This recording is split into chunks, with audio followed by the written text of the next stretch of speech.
The Lord be with you. I'm Deacon Keith Fournier, and our first reading is taken from the book of the prophet Isaiah. Thus says Yahweh, at the time of my favor I have answered you. On the day of salvation I have helped you. I have formed you and have appointed you to be the covenant for a people, to restore the land, to return ravaged properties, to say to prisoners, come out. To those who are in darkness, show yourselves. Along the roadway they will graze, and any bare height will be their pasture.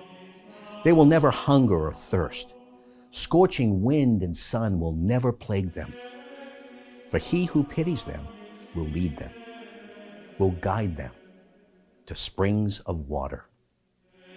I shall turn all my mountains into a road, and my highways will be raised aloft. Look, here they come from far away. Look, these from the north and the west, these from the land of Sinim. Shout for joy, you heavens. Earth, exult. Mountains, break into joyful cries, for Yahweh has consoled his people, is taking pity on his afflicted ones. Zion was saying, Yahweh has abandoned me. The Lord has forgotten me. Can a woman forget her baby at the breast? Feel no pity for the child she has borne? Even if these were to forget, I shall not forget you. And our response is taken from Psalm 145. Yahweh is tenderness and pity, slow to anger, full of faithful love. Yahweh is generous to all. His tenderness embraces all his creatures. Your kingship is a kingship forever. Your reign lasts from age to age. Yahweh is trustworthy in all his words and upright in all his deeds. Yahweh supports all who stumble, lifts up those who are bowed down. Upright in all that he does, Yahweh acts only in faithful love.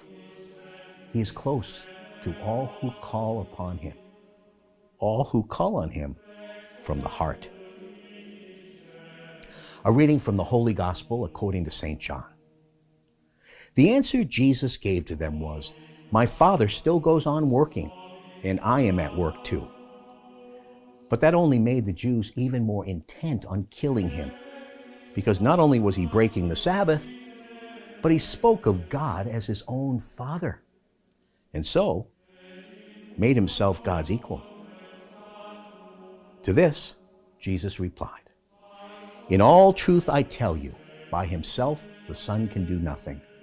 He can do only what he sees the Father doing. And whatever the Father does, the Son does too. For the Father loves the Son and shows him everything he himself does. And he will show him even greater things than these, works that will astonish you. Thus, as the Father raises the dead and gives them life, so the Son gives life to anyone he chooses. For the Father judges no one. He has entrusted all judgment to the Son, so that all may honor the Son as they honor the Father. Whoever refuses honor to the Son refuses honor to the Father who sent him. In all truth I tell you, whoever listens to my words and believes in the one who sent me has eternal life. Without being brought to judgment, such a person has passed from death to life. In all truth I tell you, the hour is coming, indeed it is already here, when the dead will hear the voice of the Son of God, and all who hear it will live. For as the Father has life in himself, so he has granted the Son also to have life in himself. And because he is the Son of Man, has granted him power to give judgment.